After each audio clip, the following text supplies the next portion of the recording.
What's up, y'all? Welcome to Laugh and Learn with Flame Monroe, Laurie Hoagie, that's Lauren Hogan, and Nick Smith. We're going to bring him on in a minute. Our very special guest will be here in a minute. She's running a little late. Because she's booked and busy. She's very booked and she's very busy, but she's very here. Lord, I can't see you. Slide over. I ain't musty today. I took a bath.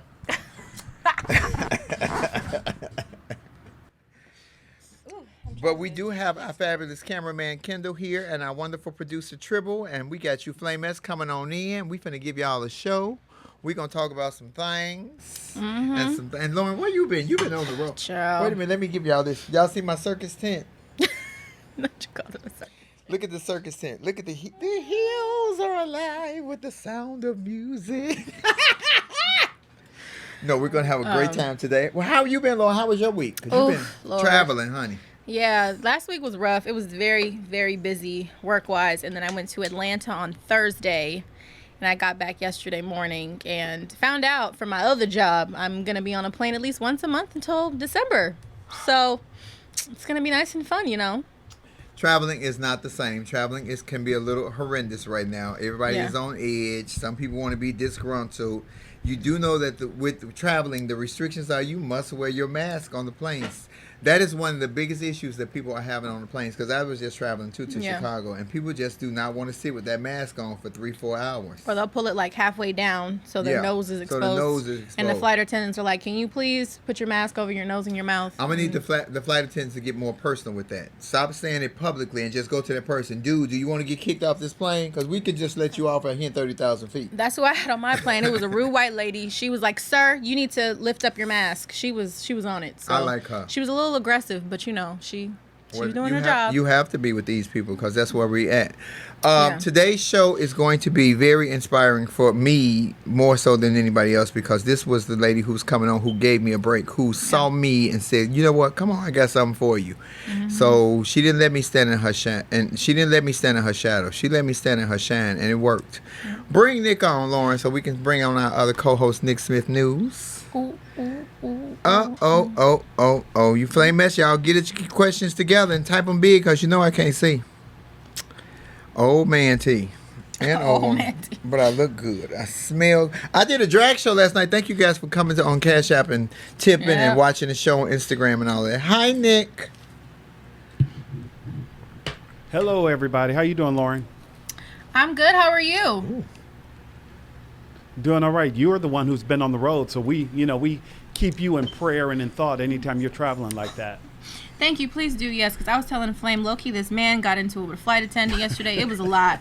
Literally, and I was sitting by the door, too, and, you know, they already had the situation where somebody tried to open up the door in the middle of the flight. I did go to sleep, but still, you know, it was a lot. It was a lot going on. So, but anyway, I appreciate the prayer. Thank you. Absolutely. How was your week? You seem a little low. Your volume seems a little low. How was your week? My volume seems because you just shine so bright, Flame. That's what it is. So my volume is that part we know. But I'm just asking you about the sound of your volume. You know I'm a beast. Gotcha. I know that. You're like, I don't need validation from you at all. I got this, Nick. You just let me adjust this volume a bit. Ask Tribble how that sounds now. How am I now, Tribble? You sound good to me. Tribble? Yeah. You sound good to me. All right, sounds good. So Tiffany is running a little late. She'll be here in about 10 minutes. Yeah. All right. The world is hey. open up, and you know we're in Long Beach, and the traffic is back to California traffic. It's absolutely. Can we talk about a rather spectacular show yesterday? What? The Shy? From the Shy, yes, from the Shy. So that's close. But I'm looking at all the comments from the Flamettes. It looks like I was not the only one to tune in to someone really bringing down the house, old school style. Talk to us about that. Why it got to be old school? Why? Because of the song selection, we're gonna say old school, right? I worked at it. Why it was a song Let me tell you selection. something. Toucans in Palm Springs is a bar that caters to seasoned white gay men. Seasoned white gay men love Diana Ross, Donna Summer, and Tina Turner. I.e., seasoned black gay men that do drag loves Diana Ross, Donna Summer, Tina. But you gave a Mavis Staple too, though. I did give y'all some babies. That's Chi-Town, baby. You know I'm always represent my city. It was great. Thank you guys for tuning in. I had a really good time. Yes, indeed. So, Nick, how was your week? What's been going on with you? I think that what made you were traveling a little bit too. Lauren, it's been a good week. Nothing over the top. I've been kind of preparing this week because I'm going to go drop in and see my mom this weekend. But that's mean. Block him. Block him. Sorry. Block the shit out of him. Kim Joy popped up. Sorry. Somebody said something nasty, bitch. Go jump off a bridge with no water up under the bottom, because it ain't my fault that your mama's busted in your daddy, or your daddy busted in your mama. He should have busted in the other lady. Oh, you're right. Then you wouldn't be here. Okay. Okay. Troll. Yes. Troll alert. Moving on, Nick. So I have no issues with blocking trolls. I'm real grown. Kiss my dick in the face. I don't care how you feel, nigga. This may be a good time to remind Flamettes and those who may be joining us for the first time that if you want to sound off, we encourage you to do so. But we do ask that you be respectful and that you type in capital letters so that Flame can read it at the bottom, and Lauren and I will continue to monitor. But if you go sideways, Flame has no problem calling it out. Straightening you up, baby. If you come at me sideways, I will straighten you up. Something that you didn't get in your DNA, but guess what? Mother is here to deliver. 9 times out of 10, I might see it before Flame. So you You're might damn right, because these eyes ain't no good. I can't see. I'm like Stevie Wonder. I ain't never made a mistake. What this was that, but I can hear it. I can smell it. I think Stevie can smell it. Probably. I think he. Stephanie Mills was on Breakfast Club this morning, and she said she was dynamic. She was dynamic. Yeah, and she was saying that she believes Stevie can see. Stephanie Mills said a whole lot of shit. So let me just start right. You know what, Flame? Before we go in too far, I do want to give a shout out to our photographer, Kendall. Why? Because Kendall and I communicated over the weekend. He was working on editing the show. So if you all have not had a chance to see last week's show with Tasha K, our special guest Tasha K, I encourage you to do so on Flame's page, Lauren's page, or mine. But what Kendall did is he did a little bit of editing and he gave me a Chicago skyline. So he's like, Nick, I like the green screen behind you. Keep that going because that helps me get more creative. And we knew that Mother Voucher would approve. So maybe if he would have given you a California skyline, you'd be here. You know what? How about that, can't player? win. I cannot win, Lauren. Lauren, no, that's great. Thank you, Kendall's great. Let me tell you something. Kendall loves coming to the house because guess what Kendall can do? This skinny fool can eat. I don't know how he stay 1 pound and no ounces because I look at food and just be like Kiki Wyatt, just pregnant. If you just look at Kiki Wyatt, she pregnant. But she can sing, so. I have one other shout out I want to give out to you guys. This weekend, as you know, was Juneteenth. So this weekend I went to the memorial for Little Rock Central High School. What is that? Little Rock Central High School was the site of the first place for integration. Well, I went and I just did that tour because I wanted to do something in recognition of our history and where we've come. So I went to the statue, which is across town near the state capitol here in Little Rock, Arkansas, and I met Miss Elizabeth Eckford. Miss Elizabeth Eckford was the first, she's part of the group to integrate. And it was amazing running into this woman who was living history, and she could not have been more gracious. I introduced myself, told her how inspiring her story was and the courage it must have taken, and just recognizing once again the power of strong Black women. So I'll keep going until you want us to go ahead and get settled there.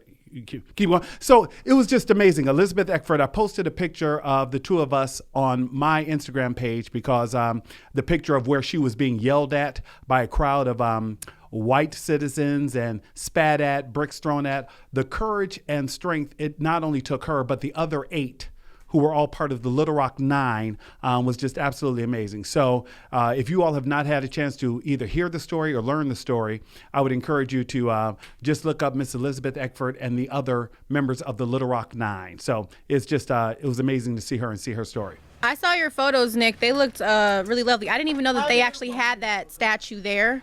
So that's really impressive and amazing that they erected that for people to see and have that moment in history. Hi, how are you? Look who's here, everybody. Our special guest just arrived. It looks like our special guest just arrived. Thank you, darling. Thank you. There you go.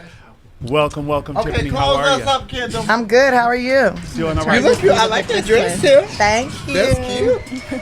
Thank you. Welcome, Annie. Flame is getting back on headset. Here We with look us. good. Our very special guest in the house. Not only is she my friend, but I am a fan. I am humbled and honored that she saw me. And I mean just what I said, that she saw me and allowed me to stand not in her shadow, but in her shine. Ladies and gentlemen, please welcome to the stage or to the show our girlfriend, my baby, the executive producer of this show. She also our boss, right. Tiffany Haddish. Yes. She ready. She ready. How are you today? He, she, we ready. He, she, we been ready. Netflix, he, she, we ready for this 1 hour. Yeah. That part. Right away, Netflix. 1 hour. Let's go. Give me a date. I promise I'll be on the road. Tiffany, you look good. It's good to see you. How was the drive? The drive was okay. Did you charge your car? You said I got a charging port. Yeah, I saw that. You like? Oh, you haven't seen it. I didn't need to charge it up though. It was already charged. Oh, I'm sorry. It's all good. You can tell when a bitch making money, she acting all high end and shit. Why you just couldn't say I'm gonna plug it up? Oh, you feel so good. Thank you. I've been putting moisturizer on. What's his name? Moisturizer. Moisturizer. It's called shea butter, darling. We are shea very butter. pleased to have you here. Thank you for this show, this platform, and coming on to push this with us. So we appreciate it. I We want love you to you. talk. I love you more, and I know you love me. That's what's real. I do know that you actually love me. Mm-hmm. Everybody ain't gonna say that because you know I could be a bitch. Me too. I haven't What's had your the, name? I haven't had the experience. Lauren, okay, just make it sure. Yeah. I haven't had the experience of your bitchy side as of yet. You haven't experienced it? Not yet. No, I've seen you as don't- somebody else, but see, I'm a smart bitch. When you go into that, Tiffany, guess what I do? Back the fuck up. Like I'm leaving. I'll just come back later. I'm about my business. Very. That's what people need to know. What Tiffany has done, because to me, greatness is getting to a platform and the world sees you as great. What makes you great is that you take so many other people with you along the journey to help other people, because we were put on earth to love God and help other people. That's what I believe. Yeah. And you have helped a lot of us. Well, you know, I'm love just you, doing Tiff. for others what I wish they would have done for me. You know, treat people the way you want to be treated. And, you know, somebody the other day was telling me, Tiffany, you know you a gatekeeper. You know you a gatekeeper. I said, no. I'm not a gatekeeper. I'm a gate remover. I'm over there trying to take the gate off the hinges, lay it down, and we can just walk on across. And it's like, come on, everybody, if you're ready, let's go. Yeah. Like, go through. It's no excuse to be like, oh, I can't do this. They're not letting me. No, you can create it. You can make it happen. I done knocked the gate down, so let's go. So the new project that you have right now, first of all, let's talk about The Kids Say the Darndest Things. Is probably one of my favorite shows, because I love that you get down with those kids. You don't make them be grown. You go right where those kids are. Yeah. That is a real talent. Where did you actually, because you have no children as of your own right now. Right. But can you relate to these kids so well? Because these kids love you, Tiff. Well, I feel like I'm a big kid at heart. Okay, let's be honest. And You're a money-making kid if you're a big kid at heart. and I miss being a kid, but and I just talk to them the way that I wish adults would have talked to me back then. You know, and I treat them like they are people. They are little people. Right. And you know, listening to them, I think is super important. A lot of times the producers are in my ear and they're like, ask them this, ask them that, change the subject, go to this. And I'm like, no, I'm listening to this child. I'm having a conversation with them, and they see me seeing them, and that's that. And that's where the magic happens, is when people feel like they are being recognized, especially children, when they are being heard, then magic happens. I mean, it's number one on primetime right now, so I'm doing something right. Oh, yeah. You know what I think a part of it is now that you move to a different network? You change clothes, you change hair, you give them so many different flavors and so many different options, and people love options, and you give those kids options. That is dope, Tiffany. I love that. Well, that's for the people at home. The looks is for the people at home. You know, I'm trying to take it to a new level. The goal is to be on the cover of every Vogue magazine all around the world for fashion, because I haven't seen any comedians do that yet. I was thinking about really dressing up, and I thought it's too hot today. Oh, and we in the So I'm gonna wear my garage. beautiful sundress. See, I got I a love mini the dress. fan just in case you get a little hot. You know, it's a little hot in here. So Yeah. So, and Tiffany, the other let's new talk- project, let's Friday Night Vibes, which kicked off this Friday, your new talk show on TBS, right? Yes. Congratulations. Okay, and you had Snoop on there. I love you, Snoop. We got some of your wine. I got you some peace to rock. Okay, I got you. I got you ready, thank you, baby. boo. Thank I you. would give it to you now, but girl, you might say something outlandish. I might say something outlandish without the Ciroc. You damn straight. Without slurring. And it's With this the laugh Ciroc, I alone. said This outlandish. what you're supposed to say. Plus slur. And you had Deion Cole on there, who's from Chicago, like me, who's been done comedy longer than me, but is a good friend of mine. How is the new show? How do you like it? I like it a lot. It's super fun. We get really great guests. We have some really cool ones coming up in the next episode, next Friday. And what I love the most about it is it's another place where you haven't seen it yet, but you will see, where I get to give more people opportunity to shine, new talents.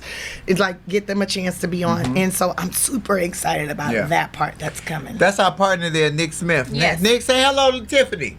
No, the deal is, Tiffany, like Flame just said, just want to give you your flowers right here, right now, because of all the different projects that you're doing. But one of the questions that I have for you, Tiffany, is going back to Kids Say the Darndest Thing. How did you make that your own? How did you decide that, you know what, I'm going to make this the way that I want to do it and not listen to everybody else in my head?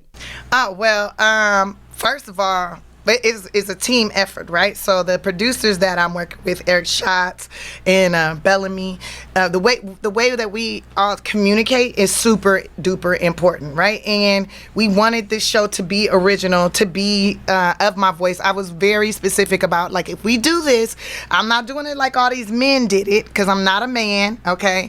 I'm a woman, and I think in my heart, I think I'm a gay man in a black woman's body, but that's a whole nother situation. We got another It's a whole nother. That's a whole nother thing. Hey, Okay, look, it's a whole nother thing.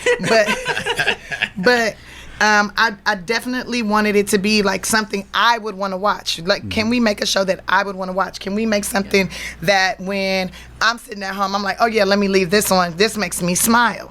And I feel like if it makes me smile and makes me feel good, then it'll make at least another 5,000 people feel that way. And for every one of those 5,000, they'll tell 10, and that'll be, next thing you know, you got 50,000, 100, 3 million. Right. 3 million people Absolutely. are watching, so that's huge. When And do you sleep? When I'm not talking. Quite often. I got a Tesla for a reason. It drives itself. Well, speaking of Black Girl Magic, because I'm going to switch to this. We're seeing so many things around the Olympics. Sha'Carri Richardson. I'm so proud of Sha'Carri. Oh my goodness, she did such an amazing job. Simone Biles is going to Tokyo. I saw Simone Manuel for swimming. We got to talk about Sha'Carri Richardson and then your new project, FloJo. Right. Because they're comparing her to FloJo, and you have that coming up. So how is that project going? How did you prepare for it? Are you excited? Okay, so we are currently preparing for it. Okay. Now, I don't know if you noticed, I lost about 40 pounds. You look fabulous, yes. And losing more and lifting weights and getting my body shredded down to be FloJo. I'm learning everything there is to learn about her. Spending time. Her husband is training me and teaching me and sharing footage with me. And as I'm watching Sha'Carri, I'm just so super proud. I'm so proud of her, because I know how difficult where she coming from and where she's going, and how hard that path is, and how everyone doubts you, and the devil be busy. The devil never take vacation, okay? The devil stay on trying to mess you up, and she is not allowing nothing to sway her. And I feel like, she's so young too. She's only 21. Yeah. I feel like by the time she's like 27, 28, she's gonna probably, most likely, if she stays consistent and focuses, she will most likely break that record. Absolutely. And I will be excited for her and very proud of her. And Tiffany, I love her passion and her What flair. is it like working with Al Joyner? You're working with Al Joyner. He literally worked with the fastest woman ever. What is that like? What is that spiritual moment like? Well, it's huge, because Al reminds me of like the big brother I always wanted, the uncle, the person that you always wanted in your life to be like motivating and pushing. And his guidance and advice is so on point, and he can see you. Like he see me. Like he, past all the jokes, past all the, the fame and all that, he sees Tiffany, the little girl who just wants to do her best, right? And he knows how to make that go. Like he's really been very instrumental in my last 2 years on this planet. He's really been I'm so glad I reached out to him on Instagram and he believed it was me. Because I was not gonna stop bothering him. Because I saw a video of him saying how he was able to, he was rehabbing his athletes and who had injuries, and I had tore my meniscus while shooting my special, and I'm like, I need help, and they wanted to do surgery, and I was not about that surgery life. I'm not about it. I'm afraid of being put to sleep, and so he helped me, And I'm able to run fast, jump high, and all kind of things now. Now wait a minute. Now don't be afraid of being put to sleep if it's the right kind of put to sleep. Well, now if it's some D that's putting me to sleep, I'm with it. Okay. Hey, if he doing a little dancing, we drinking a little red wine, a little romancing, and then whoa. Tiff, I think this is one of the reasons why you appeal to so many different audiences. This Tiffany is funny, can turn it on. The kids say the darndest things is the one I can sit there with my grandmother and children and watch. And it's just there are so many different facets to you. Do you continue to feel inspired to introduce the audiences to something new, or are you just like, hey, just go on this journey with me and let's figure it out together? Well, I think that let's go on this journey with me and let's figure it out together is the best way to go about it. I mean, I'm an onion. There's many layers to me, and I might be delicious. I might be a little bitter. I might be hilarious. I might make you cry. Like it's so many different layers to me, and I'm no different than any other human being, right? And I love a good adventure and a journey where I kind of like this. I don't know what I'm gonna get, but let's go. Let's see where we go. Let's see where we end up. It's the Wizard of Oz, you know. And I love to bring my friends along with me to really lift the journey up and make it more exciting. And that's what we do. I mean, that's what I do. I'm open to sharing. There are 3 lessons that I learned from you while we were touring with the First Day Ready tour. One was never let anybody pay me less than you pay me. Mm-hmm. Number 2 was Tiffany would go on stage for all the haters and people would say, oh, she's not funny, she's not this. Tiffany would go on the stage after selling out a 8,000 seat arena.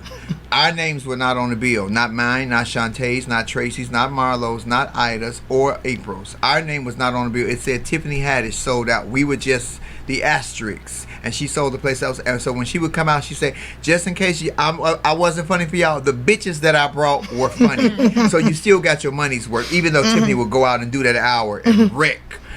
But it made me know that you were so comfortable with you that no matter what a hater said or anybody else said, babe, this is my job. I'm doing my job and I'm good at it. And y'all still coming. Yeah. They kept coming. The meet and greet lines was as long as the 8,000 seat theater. So them lines was long. Meet and greet would last for about 3 hours. Real talk. They wanted to hug. Because I talk to every single person. If you try to talk to me, I'm gonna talk to you. I treat every single person the way I would want somebody to treat me. Now, if you treat me shitty, I'm gonna treat you shitty. Yeah. What you get what you give. Tiff told me never change who I was to meet somebody else's demands. And I think I had that in my head, but until somebody else says it to you, then you don't know that that's what's the reassurance. When you told me that, I was like, child, I could do anything. Come on with it. What y'all got? Let's do it. It was great. Tiff, I appreciate you. And I ain't finna kiss your ass right now on camera because I kiss it all the time anyway. But get that booty out. See, Carmen, she put her booty in my face. You know he from the Chicago, from the South Side. I don't want to roll up. Wait, what's the thing you told me to tell him that he make me feel the Foo Fops. The Foo Fops. That's Chicago. Nick, you know about the Foo Fops? I'm not. My mother watches the show. Your mama got the Foo Fops to have your ass. Understand that?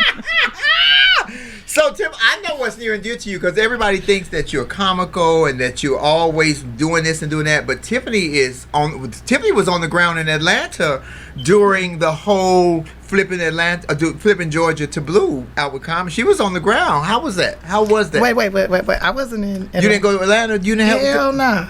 Oh, I thought you were out, but you were campaigning for, because I saw you doing some fundraisers in L.A. Yeah, in L.A. Oh, okay. I thought you was in Georgia. Common went to Atlanta. My man Common went to Atlanta. We let him go do the footwork out there. I was over here supporting, holding down the household. Absolutely. Holding it down. And talking about holding down in L.A. That's where I'm holding down L.A. and talking about building generational wealth. Exactly. Sharing the information, sharing knowledge, doing it that way. I didn't go out there now. But you were an intricate part of the Black Lives Matter movement here, because I saw you on the microphone out there when they were having. Yeah, but I wasn't talking necessarily about Black Lives Matter. I was talking about how important it is for us as a people to bond together, to stick together, and how messed up it is that the police are constantly, I feel like, trying to take us out. Not all the police, but there are some ones that's trying to take us out, and I just wasn't feeling that, and I was expressing my emotions and my feelings about the situation and how I've watched people be killed. Yeah. And it's like, it's horrible, and I just don't support the destruction of a race of people. And that's what I was talking about. Do you agree that with police reform that you can't grow up little Billy in this Caucasian community where he has never been introduced to black and brown people, and then you put them in our situation, and we talk aggressive. We talk with our hands. Now, we're not going to be violent towards you. We talk violent. Yeah, we do. We very passionate. Yeah, so if you're unfamiliar with who we are, you instantly go for your gun to want to hurt us. Yeah, because they're scared, and that is true. There needs to be like, oh, if you're going to be a police officer in this community, then they need to live in that community. Exactly. They need to live over there. You know, like don't live 40 miles away and then you drive into work and like all that. Like, nah, they need to live in the community that they patrolling, because then they'll have a better understanding of how the people are, I think. Another project that's near that you always talk about. This is maybe more than the one that we're going to get to, but I know you talk about the foster care system. That is majorly important to you because that's for you, boo. Because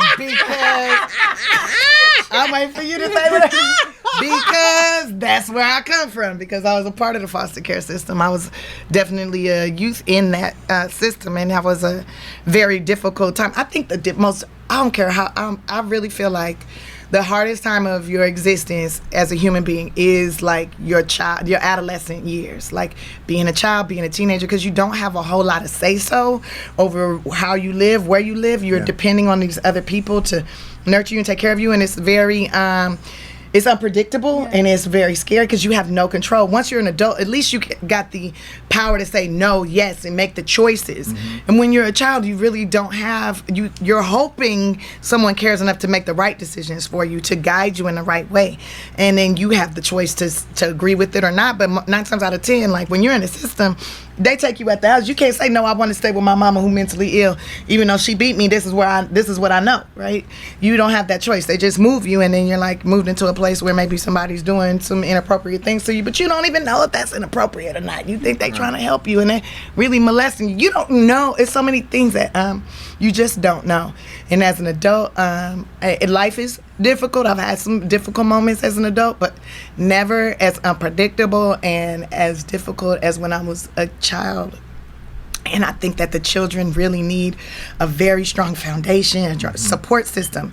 And like they say, it takes a village. It really, really does. And just being that one member in the village who's willing to pay attention and listen, I'm willing to do that. You know, I talk to kids all the time. I'm always talking to, whether they're in foster care system or not, if they're trying to talk to me, I'm talking to them because it is so important. They're our future. You know, there's a song by Whitney Houston called I Believe Children Are Our Future. And that song is one of my favorite songs in the whole wide world. And I sometimes I get in it, well, a lot of times I get in the mirror and I just speak those words. You know, I believe that children are the future. You teach them well and let them lead the way. Show them all the beauty they possess inside. Give them a sense of pride. And let the children's laughter remind us how we used to be. I used to be skinny. Does that count? Yeah. The children will remind you of that too. They'll tell you, dang, you got fat. But Tip, don't say you speaking because you sang in the movie with Billy Crystal. Yes. What's the name of that movie? Here Today, which is in theaters right now. I was at the rap party.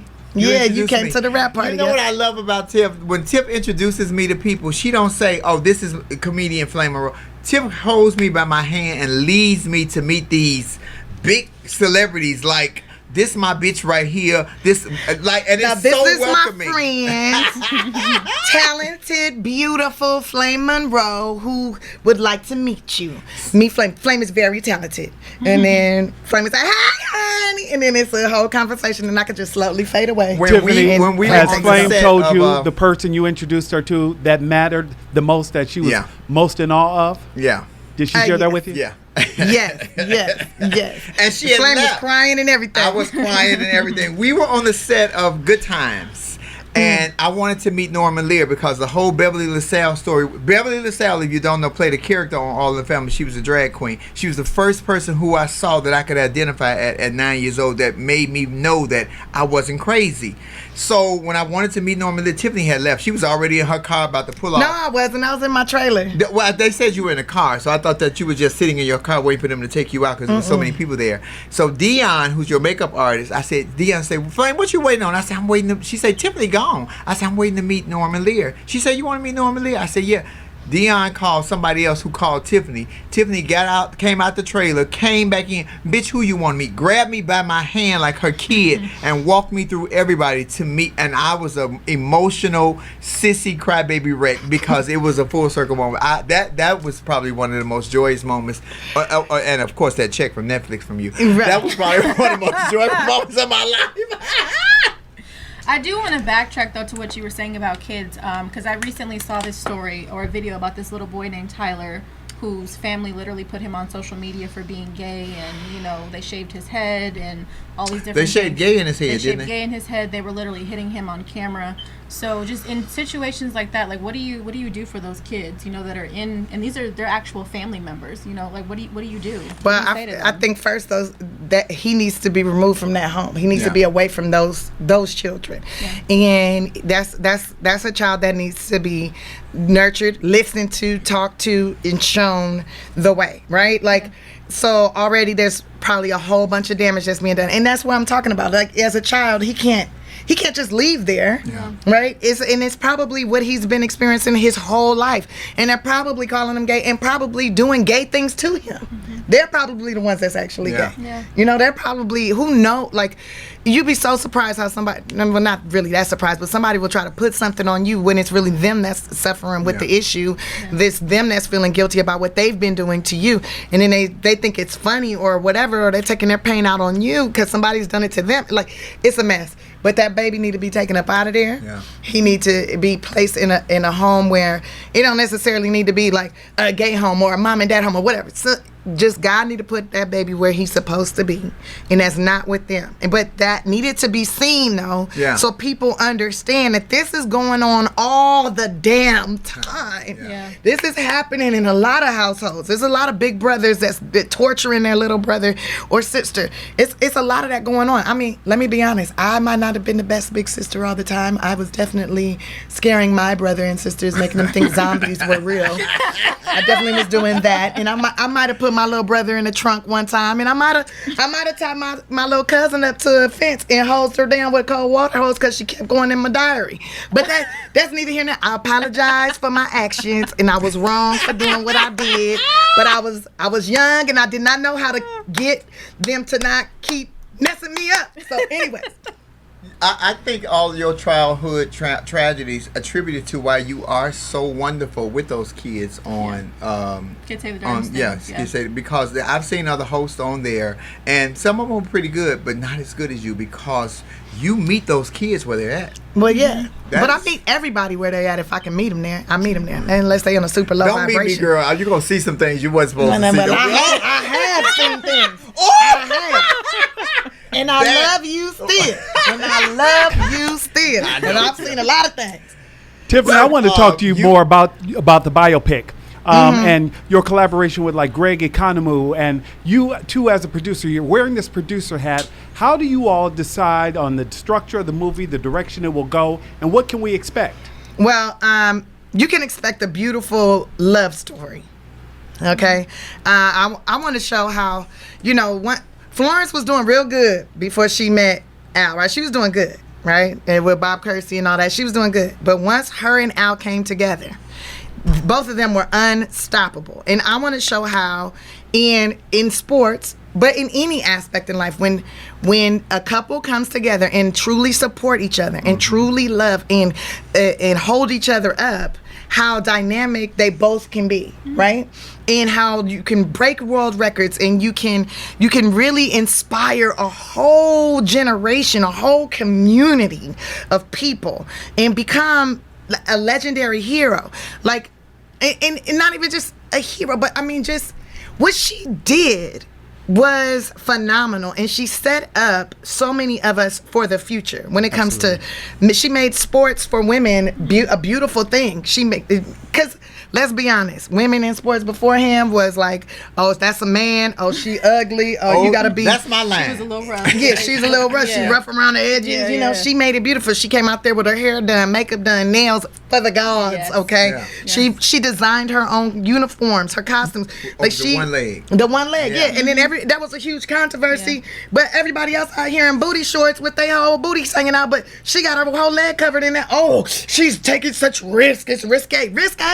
Really? She's covered. She is absolute covered. At But one it's a point, problem. I read that you called her your shero. She is my shero. She is definitely my shero. She showed me, for me anyways, that you can be creative, you can be in your bag and still be the best at what you do. And don't worry about what everybody else is saying. Don't worry about what everybody is thinking. How do you feel about you?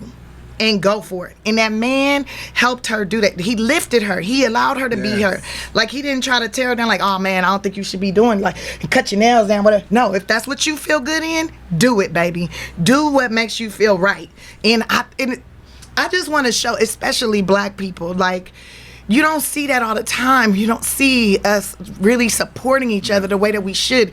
You wonder why these men, these Fortune 500 companies is killing it, because they got some woman behind them that's lifting them up, and he's lifting her up. Like, they're lifting each other. They're supporting each other, and we need to be seeing more of that. We need to see more black love, and not just like, ooh, sexy. No, we need to see support. Support is love. Yeah. I think she gave her story and her journey and how she was so confident when it gave the new girl, Sha'Carri, confident to be who I am. I want to have long blonde hair. I want to have nails.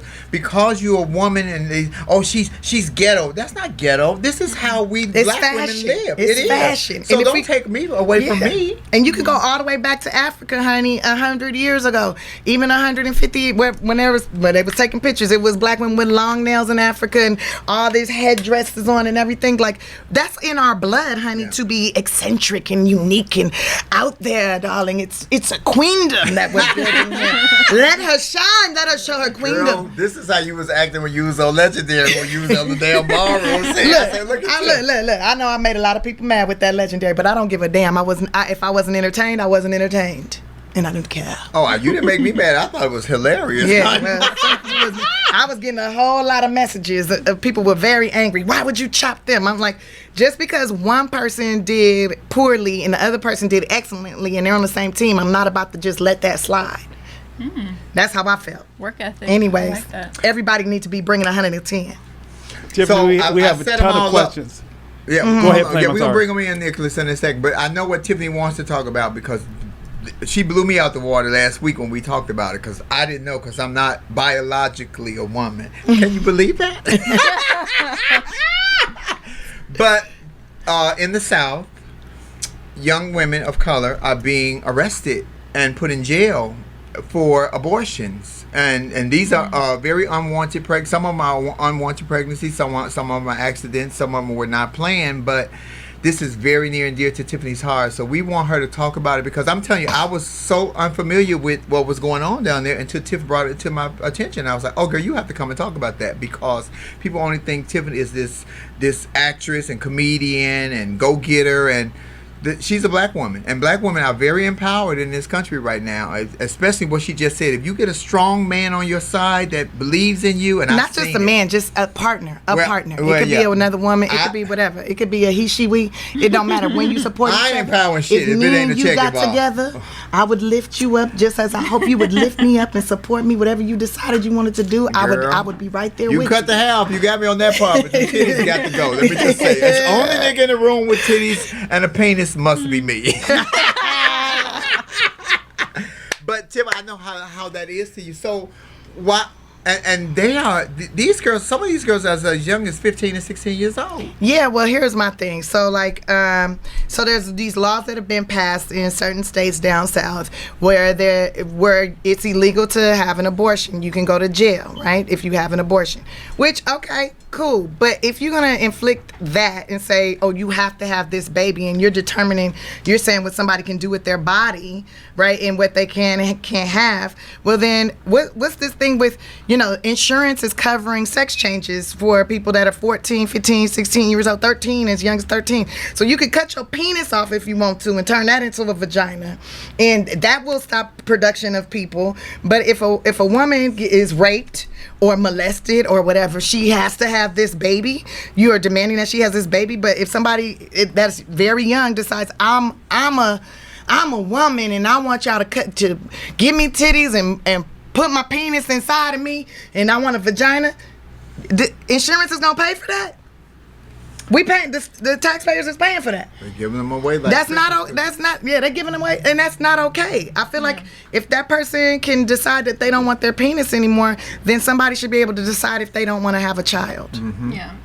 I think that's a good thing to bring up because it's really about almost like policing women's bodies. And it's not just black women, too. Like I saw. It's all women. It's all women, especially in Texas. They have this new law that the governor just signed that if after 4 weeks it's considered murder and it's illegal, you can get arrested. I also saw a young woman who gave her class valedictorian speech and totally shifted it and made it about this abortion rights bill, which, you know, hats off to her. But to your point, though, it's absolutely ridiculous that, so you're forcing me to have this baby. Are you going to help me raise the baby? What if I don't have the financial means? There's mental health. There's postpartum.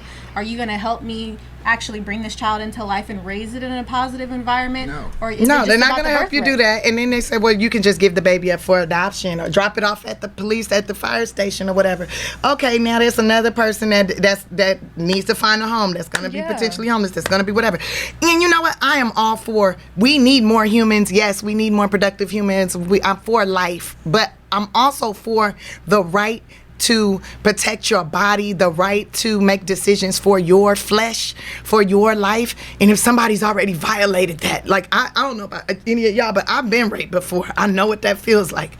I know what it feels like to have something taken from you, and then that's like that rape lasts for a whole lifetime, and it doesn't. If you have an abortion, it doesn't go away. Like you're always going to feel that inside. You're always going to suffer with that, right? That's not something that ever goes away. And now you're going to make me raise this child, and my mama didn't like me. She would say really mean things. You look like your ugly ass daddy. You ain't never gonna be shit like your ugly ass. Like, I just don't think that should be put on a child. Yeah. Okay? And then if they are giving up for adoption and 20 years later they want to find their mom and they find them and they go, why did you give me up? Well, I was forced to have you. The law made me have you, and I just couldn't stand looking at you because the reason I was even pregnant with you was because I was raped. Now they know that they a product of rape. How does that make them feel? Like, it's just a whole real, like, either way, you don't win. Yeah. No, there's no winning. That is the But I storyline just on think, the like, if you're gonna demand that a woman, you're gonna implement this law that a woman can't change her body or decide what happens with her body, then I don't think you should be allowing people to cut their dicks off. Well, you ain't got to worry about me doing that one. I don't know what y'all on with that one, but they got Build-A-Bear and the Impossible Burger. But until you can come up with Pick a Pussy, I'm going to keep what I got. Because if I can't pick the one I want, I don't want Megan's. I don't want Beyonce's. I don't want Kim Kardashian's. I do want a Megan. I want Meghan Markle, the Sparkle, because she made that white boy change his DNA. Fuck that, he don't want to be a prince. He don't even want to be white. I want what she got. I'm just saying, I think that should be a choice that is made when you're grown, 21 plus, 20 plus, and I don't think the taxpayers should be paying for that. I think that's something that should come out of your pocket. So what do you think we could do as a people, especially women, because black women and empowerment of women right now is the strongest that it has ever been. What do you think that they could do, Tiffany, to help implement some changes to help that? We got to change the politicians. Well, we there have you to go, say right who's there. making the laws. We have to get in. We got to get into the right offices. Like, we have to be supporting our people and get people in there that believe the way you believe. And that's really that simple. I saw somebody in the thing say that somebody said something about like they're doing it because there's not enough white babies being born or something. Like they're trying to keep the white women from having abortions. I don't give a damn what kind of baby it is, or what kind of persons they are. Like, people should be allowed to have choice.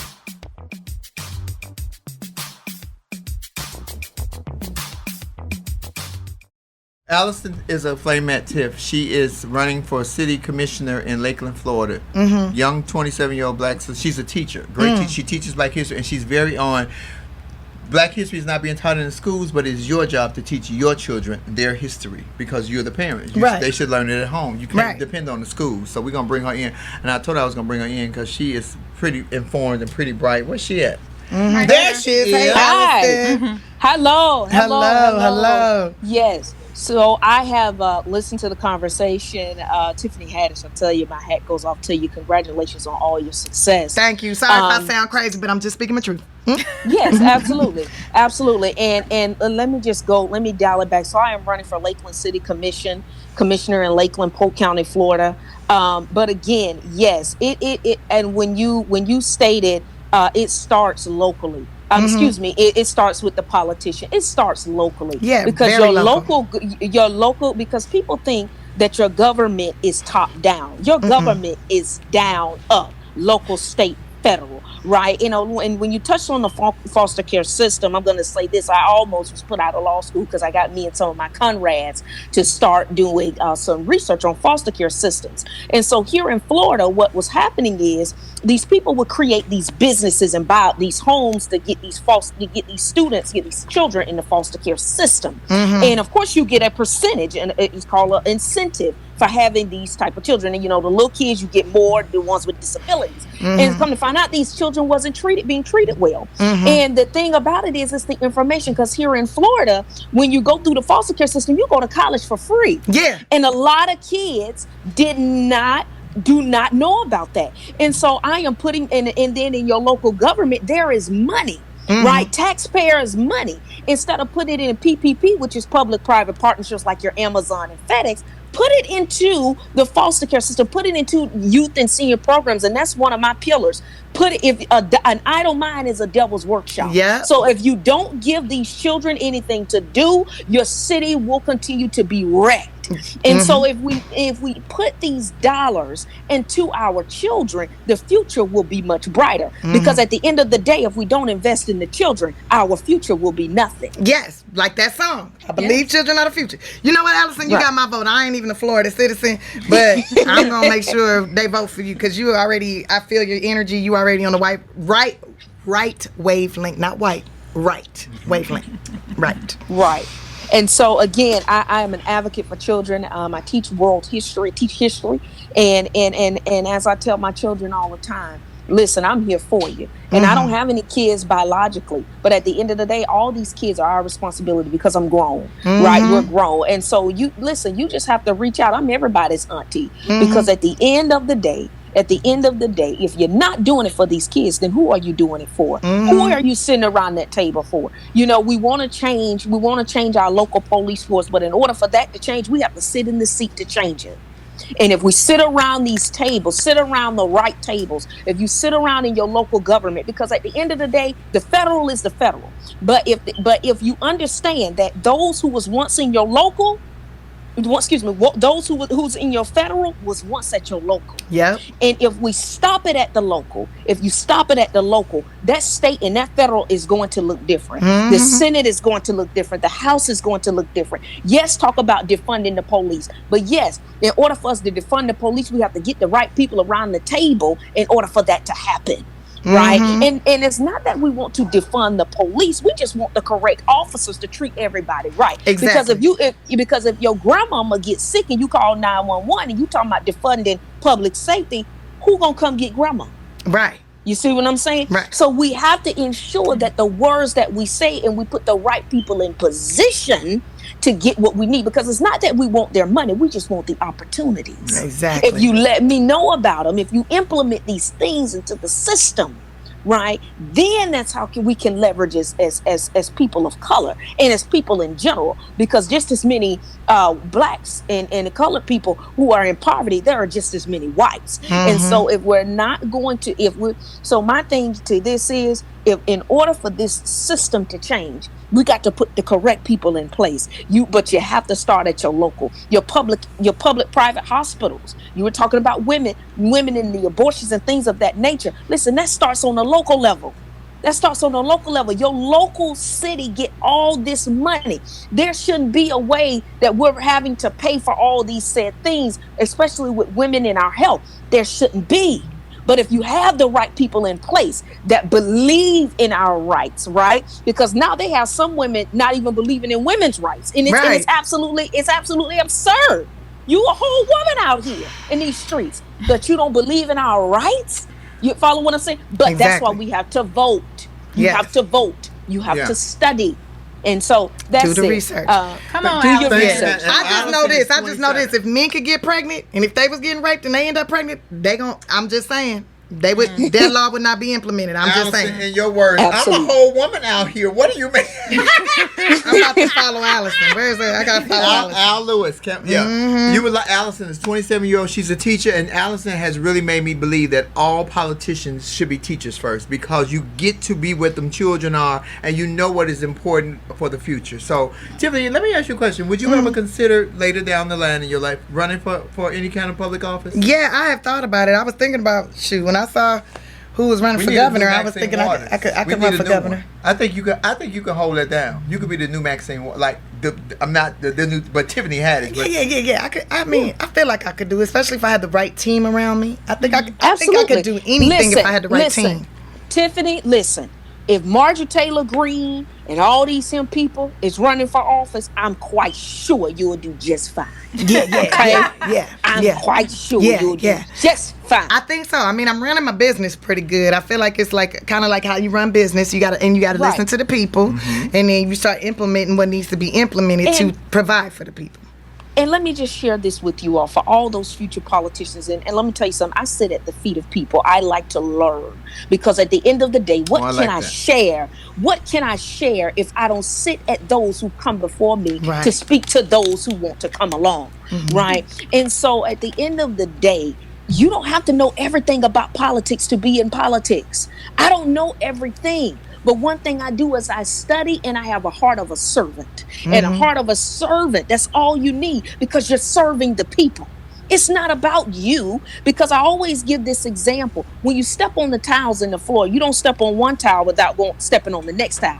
So that's the same way with life and people. You don't just pass one person a day. You don't just pass one person out of the year. You pass multiples of people. That's why you have to pass them and ensure you pass them with love and kindness and peace. And that is what needs to be in our politics. Preach, and if we approach politics that way, we'll have a far better world today.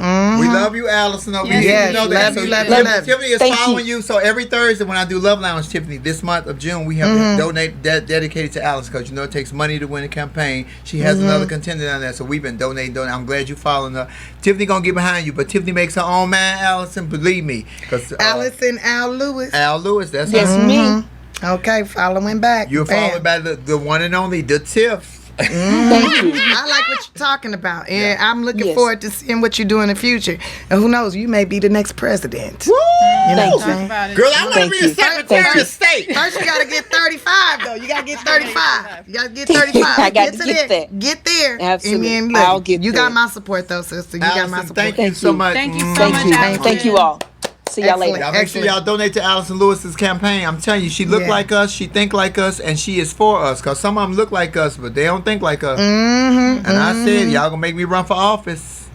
You need to. Oh, no. You need to. Let me tell you something. We already got a tranny that's about to fuck up the government if she wins. But we are complete opposites. She's white. She's rich. She killed a white woman. I'm black. I ain't rich, but I'm pretty. And as of today, I have not ran over a white woman with my gun. But you understand the issues, though, and you have good resolutions, and you're a good listener, and you know how to bring people together. I think that's very important. I learned everything from Tim. No, you didn't. You knew it already. You knew it already. I learned everything from you. Let me tell y'all, when I first met this heifer back at the Comedy Union, oh my God, I ain't gonna even tell you what year. I was a dime piece, and Tiffany was really young. I thought she was like 16. I was like, look, girl, what the hell is you doing in this club?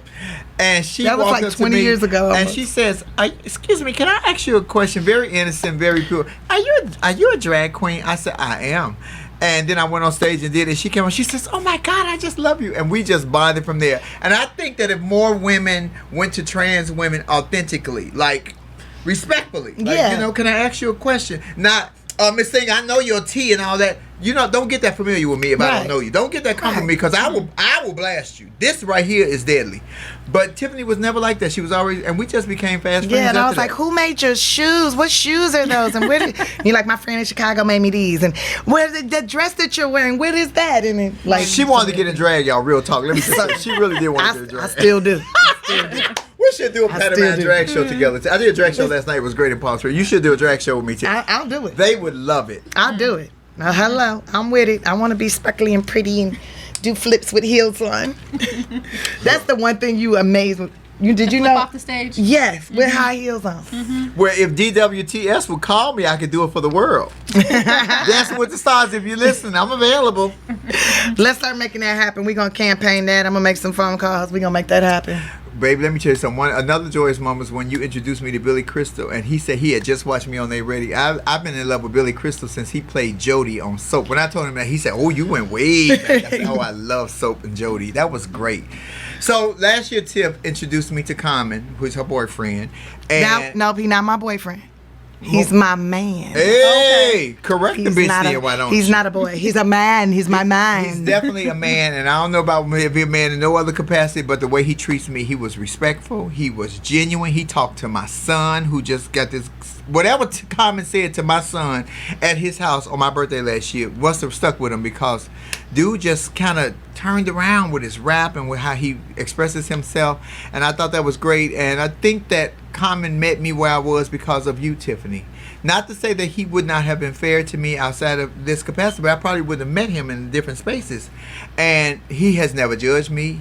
I'm his he, she, we. What's up, Flame? What's up, homie? We play cards. We talk shit to each other like two brothers. And I appreciate that. We stayed in the hotel room together, me, him, and Tiff. Don't get it twisted. Me, him, and Tiff. And it was a 2-bedroom suite. I was in my room. They was in there.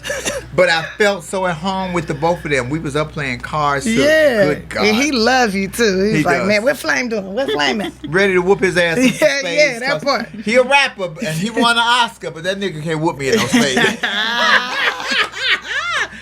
Tiff, you are the all-around best person I know, and that you pay us so for. Now, where did you get that from? Because so many comedians before you have had opportunities to bring so many others along, but then when you came, people looked at you and gawked that you helped so many of us unknowns to say, "Come on, let me give you an opportunity."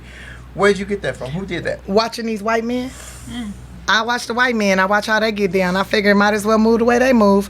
And they sticks together. They put their friends in their movies. They put their friends in shows. They produce things with their friends. And they keep close. And they make money with their friends. And that's what I want to do. So I'm always pushing. Like, they don't, like, it's so funny because people are like, oh, they giving you everything. If they gave me everything, you would just see me with my friends all the time. Like, because that's who I want to be around, period. But I have to fight. And I get so tired sometimes because I fight so hard to make sure that we can be together, we can work together. Like, I'm pulling this person in on this project, pulling this person, and it's like even my own team sometimes they oppose the people that I want on, and I'm like, stop fighting me on this. If I was Adam Sandler, you wouldn't be fighting me on this. If I was Will Ferrell, if I was anybody, like, y'all wouldn't fight. Y'all would just be like, okay, yes, whatever you want, sir, however you want to do it, sir.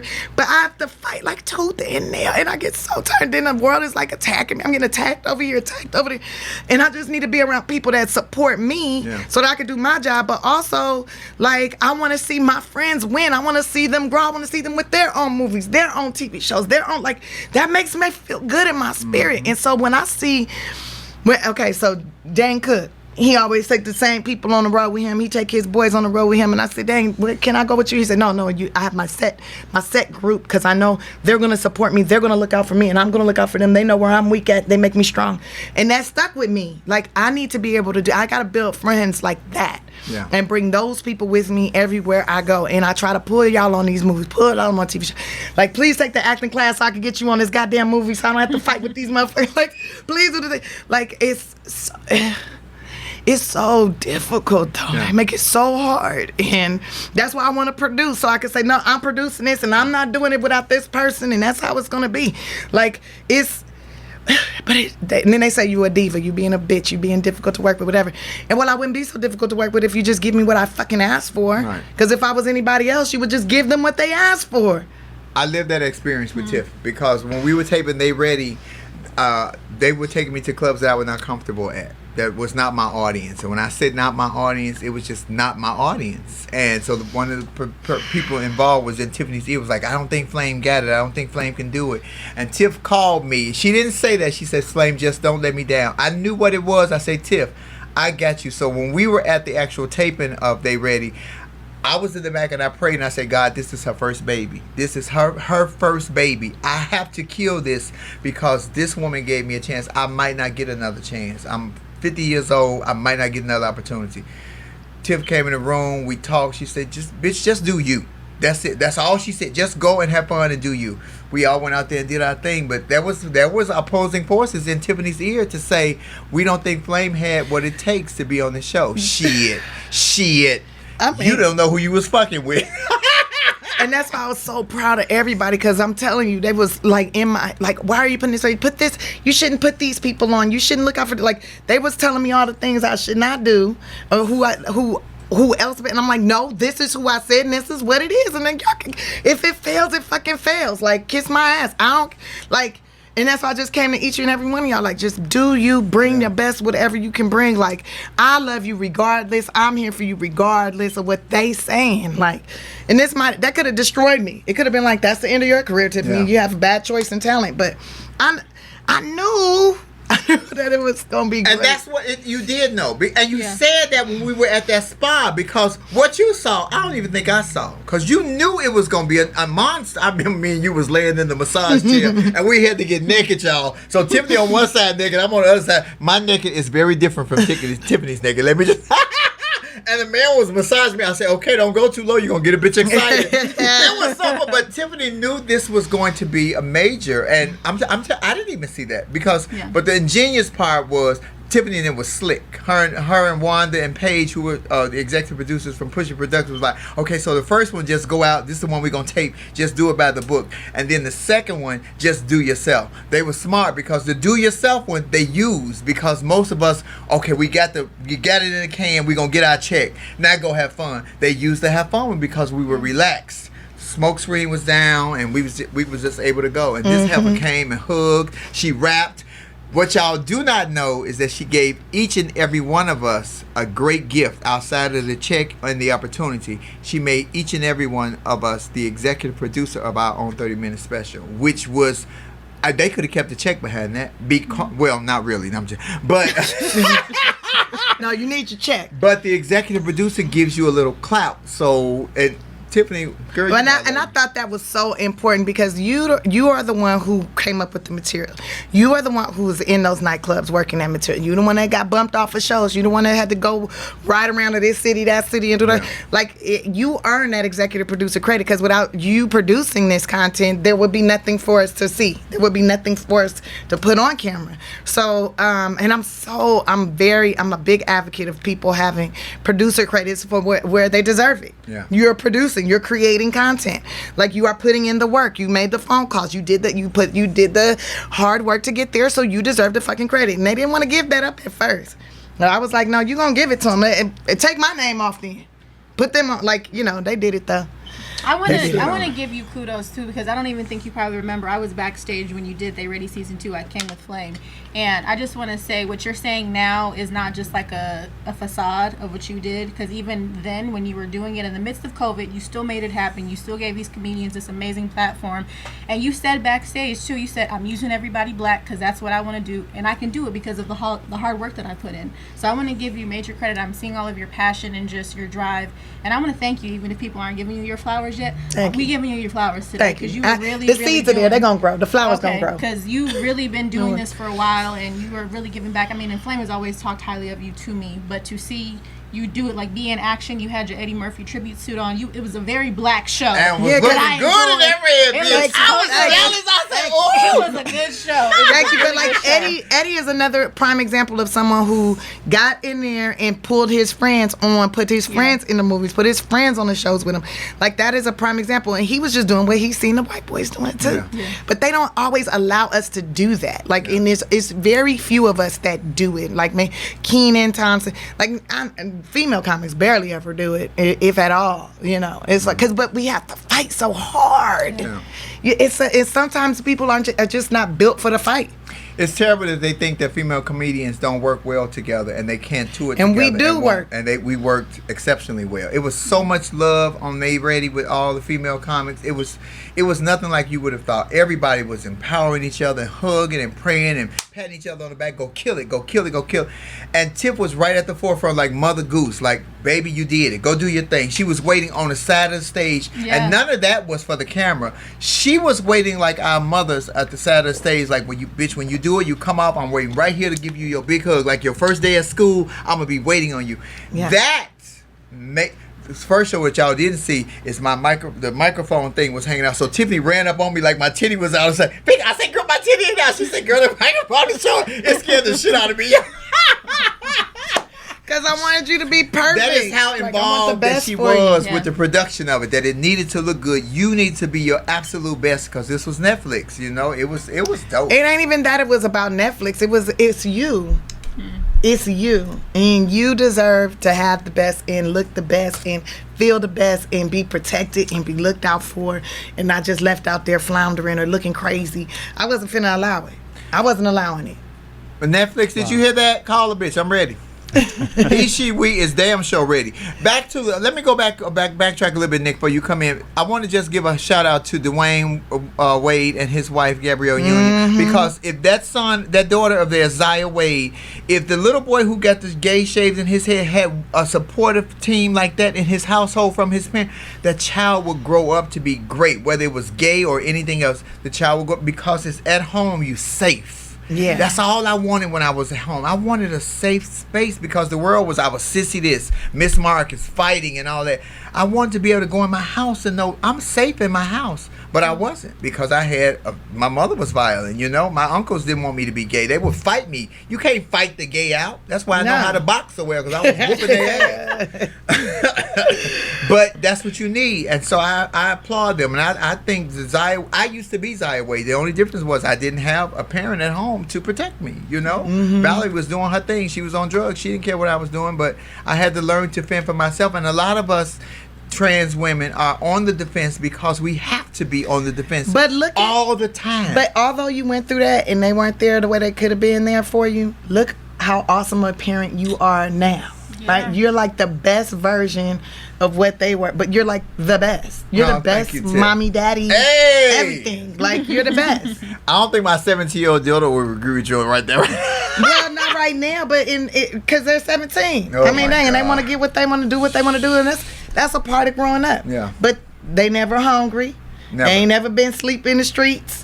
You know, they always got clothes on their back, always got shoes on their feet. They never been abused. Like, you take care of them the best. Thank you, Tim. And that's because of what you've been through. And you know, you do on to them as you wish someone would done. Well, if we was ever going to be hungry, I'd just call you and say, girl, I ain't got no money. Please send me $25. And I would send it. I'd send it. I'd be like, you wouldn't even send it. Let me tell you, Tiffany would drive out to my house and bring it to her. She brought us a dog one time for Christmas. Sure did. I'd be like, what, you need groceries? I'm about to go get you some. Like, with the kid, what are the allergies? It is uncanny to think that you are such a phenomenon as a woman, Tiffany, as an artist, as a human, because everybody doesn't have that capacity that you have to just make people feel good about themselves. You know, that's what you do. You make people feel so comfortable about who you, because you never change. She never changes. This is Tiffany. Period. Unless I changed my clothes and my hairdo and my eyelashes. Oh, don't talk about the hairdo. They thought you went crazy last year when you cut your hair. I know, they thought I lost my mind. I'm like, no, she got a check. Nah. That wasn't about getting no check. I mean, I did do a movie right then, but that wasn't, the hairdo wasn't for the movie. That was because I wanted to see my scalp. That was for me. That was something for me.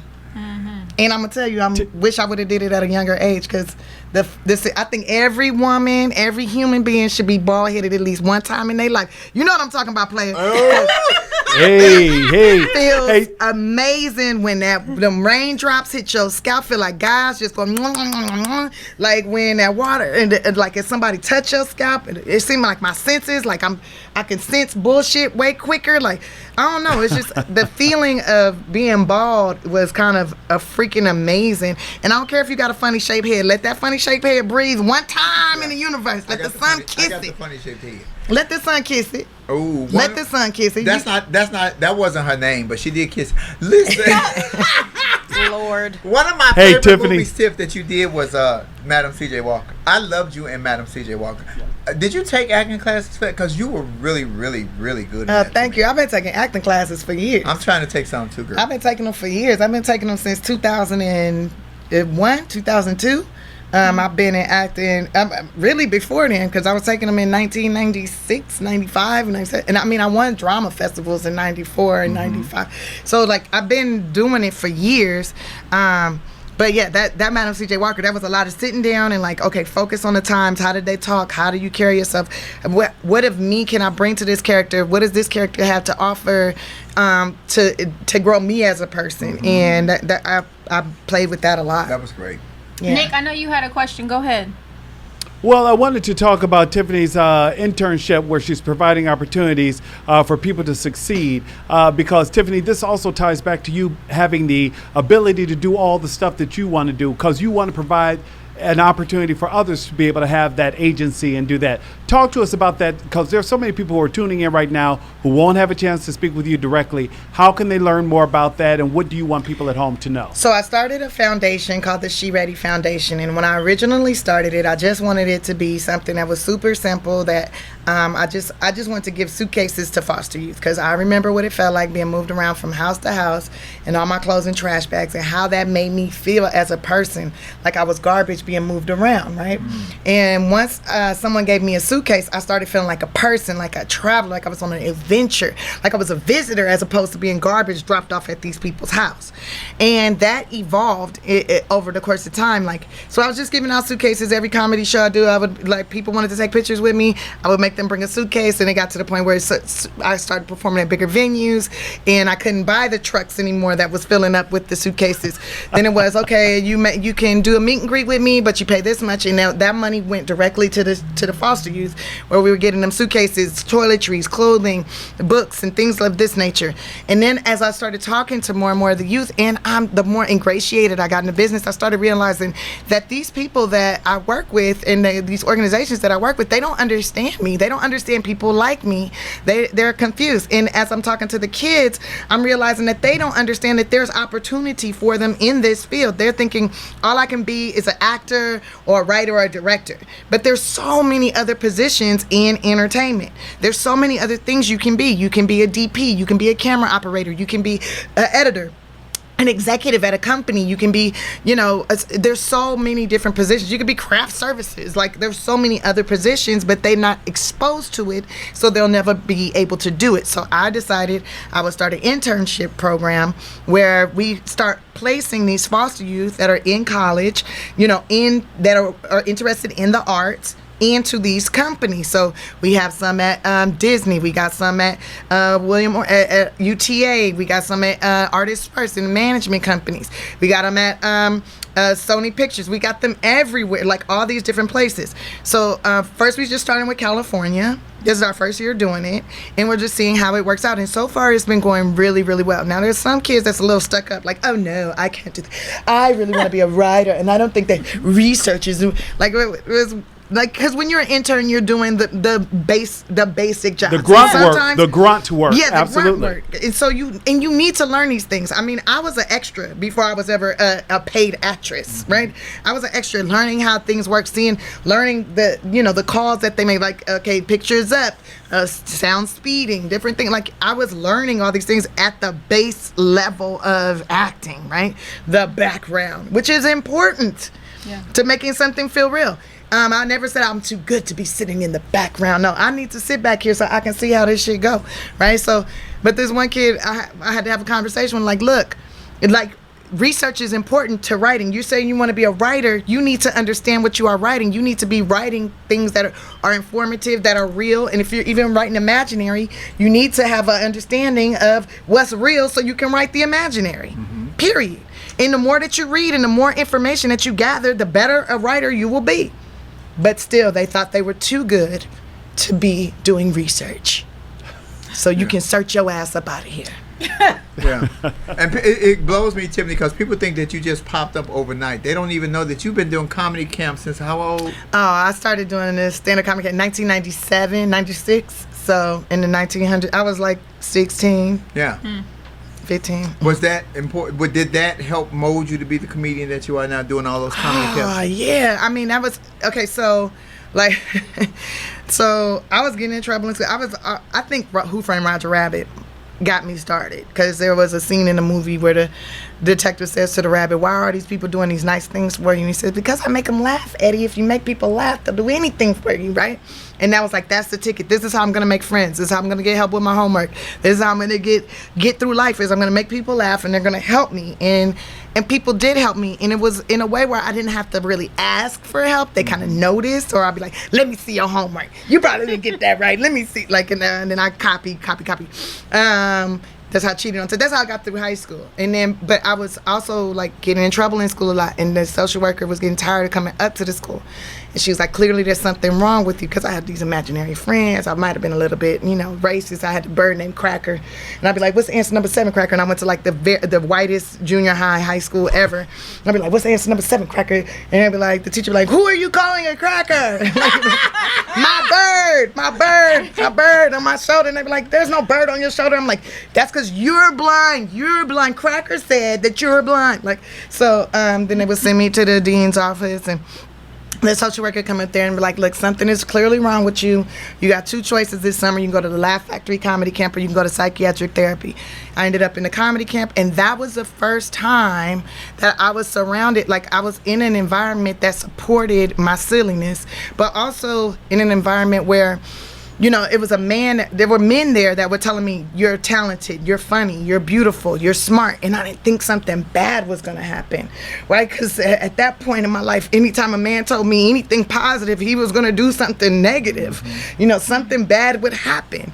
And so this was mind-blowing to me. And I was like, I like this. And then as I started going to the comedy club and how comics would hug each other, I realized now, like, I didn't get many hugs coming up, and to get that nurturing and from a man, and didn't feel like he was gonna violate. It wasn't him making a move. It was right. Genuine. It's just genuine camaraderie, right? Like that was really super important to me. Like I don't even know how to describe what it was, but it turned something. I was like, I love this. And the sound of people laughing, that to me is the most magical sound in the world. People could be laughing at me, with me, it doesn't matter. To hear people laughing, it's like I know I won't get physically hurt. Yeah. It's a I don't even know how to I just love the sound, especially babies laughing. When you hilarious if you can make a kid laugh, like a little baby, like 1 year old, 2, I don't know. To me, that means you're super funny and like good spirit.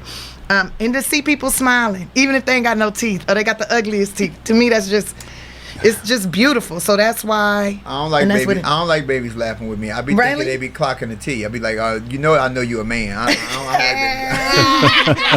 babies. So recently we lost Paul Mooney, because we gonna wrap it up really soon. We lost Paul Mooney recently, who is a comic gold mine legend. And so Tiffany sent in a video telling us a story about what Paul Mooney said to you, and I could not share because it was glitchy at the thing, but you have to tell the story. Oh, it was glitching? Oh man. So Paul Mooney, I've known Paul since I was 16 years old. He was one of those comedians that was constantly, giving me that positive reinforcement, also telling me when I was messing up, told me when I was doing good, told me when I was looking good, told me when I was looking bad. Like, he was always honest. It's like the uncle that I always wish I had, like the family member I wish he taught me about stones and stuff, and like energy, and like, he was always so positive. And when I was homeless, he's like, so I heard Jamie told me you was homeless out here. You ain't got nowhere to live. You homeless. You sleeping in the streets. I said, no, I'm sleeping in my car, but yeah, I'm definitely homeless. He was like, well, let me call my sister right fast. Let me call my sister. She got some kids. They need to be babysitted, and you can live with her, and you can babysit her kids. And I was like, I think I'd rather be homeless. I don't want to be a babysitter. I've been already taking care of kids, man. I think I'm going to be homeless. I'll just stick with that, man.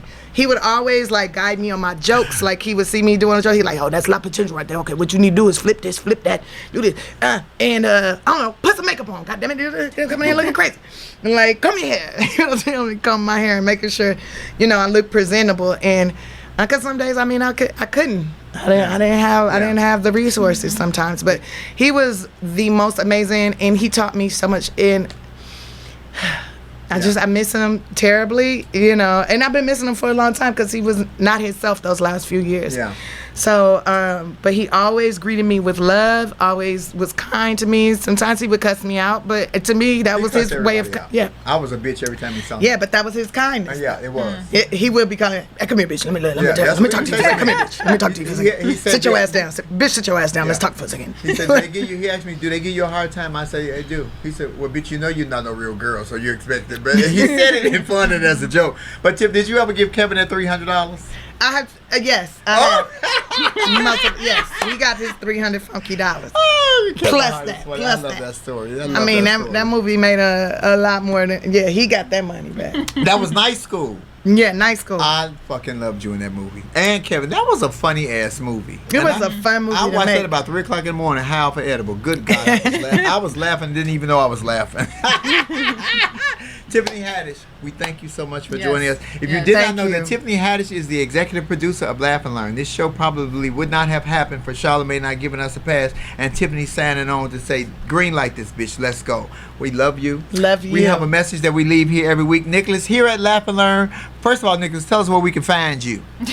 You can find me at Nick Smith News on all social media platforms. Lauren? Oh, I'm Lauren Hogan on YouTube as well as Lauren Armani H on Instagram. And I am all over the internet. Just don't follow me on Twitter. It's all porn. I swear to God. It's all porn. And it's all kind of porn. Good God. I am Flame Monroe on... What am I Flame Monroe? YouTube. I'm in Monroe Flame on Instagram. And I'm Marcus Flame Monroe Parker. That's the whole legal name just in case you want to write a check on Facebook. Please follow my girl, my baby, my mentor, my muse, my love life, my everything, my Tiffany Haddish on all social media platforms. Yeah, Tiffany Haddish on everything except for TikTok. I say I don't do TikTok. On my birthday last year, her and my daughters, that's how I know she a big ass kid. They had to do about 100, and Tiffany knew every damn dance that those kids were doing. Well, I tried. They was way more advanced than me, but yeah, TikTok is Tiffany Haddish 1. I believe, yes. Tiffany Haddish 1. Nicholas, what's our message here at Laugh and Learn? We are not trying to get anyone to change their mind. We are simply trying to get you to use your mind because why, Flame? In order to do that, you have to have one. Critical thinking is important. The decisions you make about you should come from you. I don't care what this bitch think. She paid me, but I don't give a fuck what she think. That part. You have told me that many times. Bitch, I don't care what you think. But I'm telling you, it's how I feel, and that's what I'm going to do. And she has always respected my boundaries like I have respected hers. Tiffany Haddish, as my friend, I love you. I love you. As my employer, I appreciate you. I appreciate you. As my mentor, I applaud you. And as the woman that you are and what you have done for so many people, I humble myself to you. And you I humble my queen, myself bitch. to you, You too. my queen. And you mine. We're going to do a drag show together, y'all. Yeah, I promise you we're going to do a drag show. Bitch, y'all gonna ain't be no more. amazing. It's going to be salt and peppers here, and we're in effect. Want you to get it. Ladies and gentlemen, Laugh and Learn. Thank you so much. Please follow Tiffany Haddish on Instagram. This will be drop load on iHeart, Apple, Spotify, Amazon, on the Black Effect Network, or wherever you listen to your podcast. We thank you, Laugh and Learn Flamettes, because we could not have this show without you. Peace. Laugh and Learn is a production of the Black Effect Network and iHeartRadio. Our executive producer is Tiffany Haddish. The show is produced by Tribble. Our theme music is by Chrissy Payne.